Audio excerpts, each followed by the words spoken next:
घटगाँ साहित्य सभा घटगाँ महातारिणी पवित्र पीठरे थिबा कल्याण मंडप सभागृह रे साहित्य सभा एवं कविता आसर अनुष्ठित होईछि।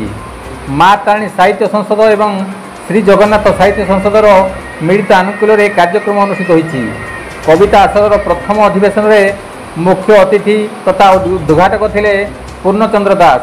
मुख्य वक्ता थिले कवि साहित्यिक नारायण चंद्र सेनापति। सम्मानित अतिथि भाव कवि साहित्यिक तथा संयोगी सजफुलर प्रतिष्ठाता बाबूलाल पलेई, माँ तारिणी साहित्य संसदर प्रतिष्ठाता रामनारायण शर्मा एवं श्री जगन्नाथ साहित्य संसदर प्रतिष्ठाता शरद चंद्र पंडा तत्वावधान कार्यक्रम अनुष्ठित होईछि। संयोजना करथिले लक्ष्मीप्रिया राउतराय एवं तनुश्री पाणिग्राही। ओडिशार कोण अनुकोणरू बहु मान्यगण्य व्यक्ति प्रतिभावान कवि साहित्यिक जोग देइथिले। सेमानकु मंचरे संबोधित कराइथिला।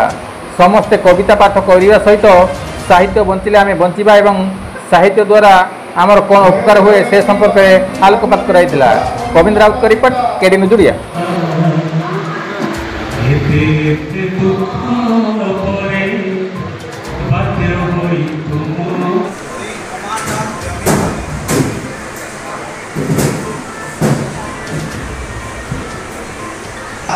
Wing Commander